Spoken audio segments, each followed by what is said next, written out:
आता पुढचे जे एक्झाम्पल आहेत, क्वेश्चन जो पुढचा विचारले यामध्ये विचारले using truth tables examine whether each of the following statements is tautology or contradiction or कॉन्टिन्युअस.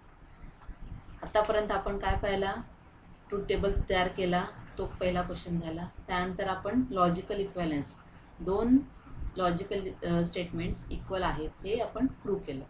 आता थर्ड जो आहे पार्ट, हा महत्त्वाचा पार्ट आहे.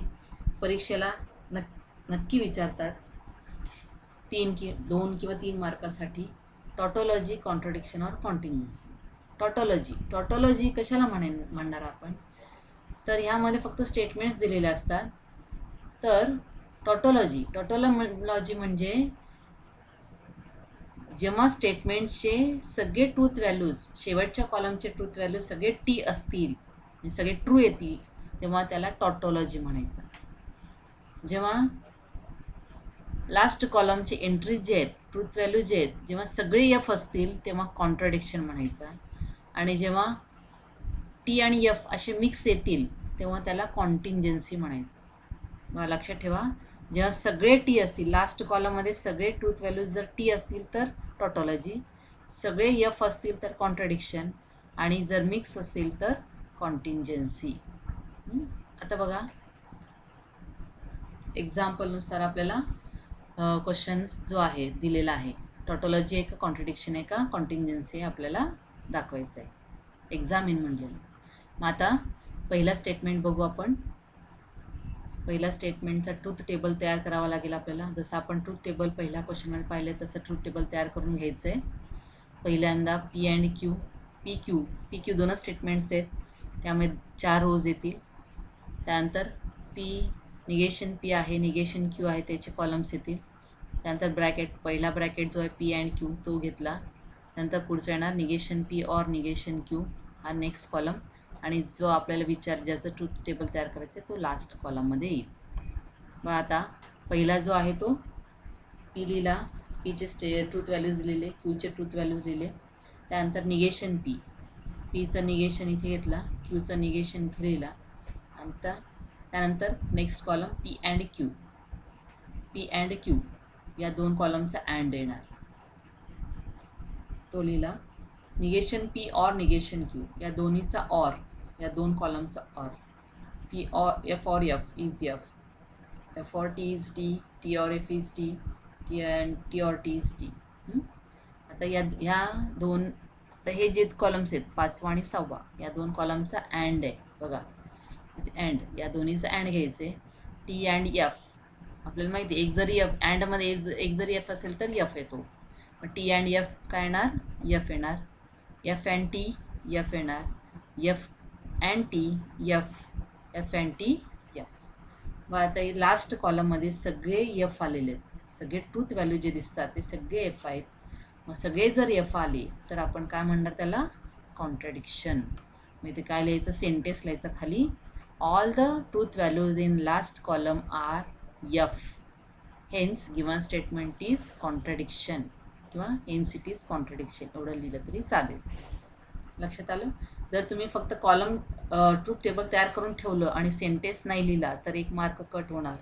त्यामुळे इथे सुद्धा आपण आठवणीने सेंटेन्स लिहायचा आहे. काय लिहिणार आपण sentence, all the truth values in last column are F.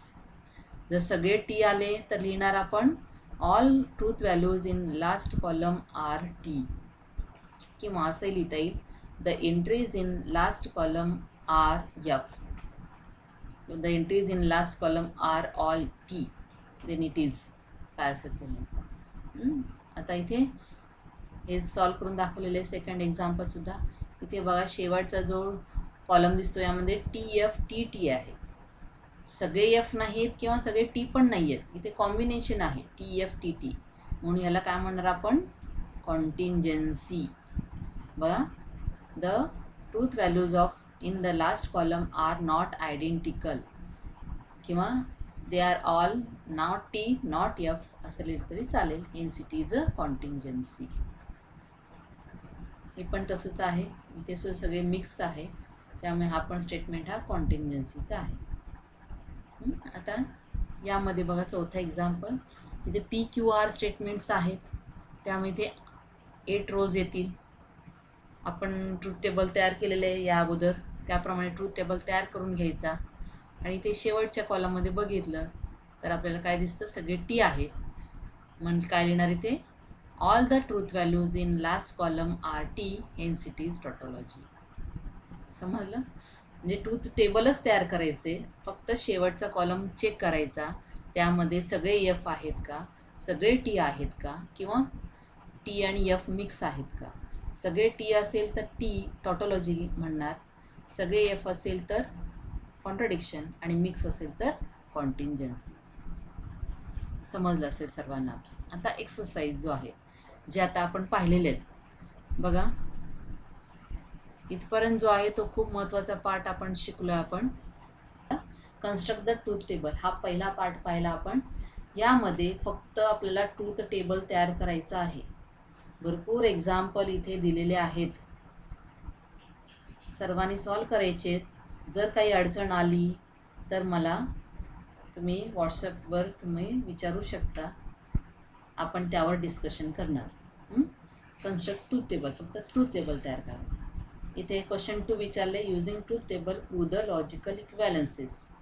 मग इथे लॉजिकली इक्वॅलंट आहेत दोन्ही स्टेटमेंट हे दाखवायचं. म्हणजे इथे काय करणार, आपण ट्रूथ टेबल तयार करणार दोन्हीचा, मग त्या ते कॉलम नंबर लिहिणार आपण वरती, मग ते 2 कॉलम्स सेम आहेत, त्याचे ट्रूथ व्हॅल्यू सेम आहे ते लिहिणार, आयडेंटिकल आहेत हे सेंटेन्स लिहून, मग इक्वॅलंट आहेत हे लिहिणार. आणि थर्ड जो आता आपण पाहिला, आपण टॉटॉलॉजी आणि कॉन्ट्रडिक्शन किंवा कॉन्टिंजन्सी काय असेल एक्झामिन.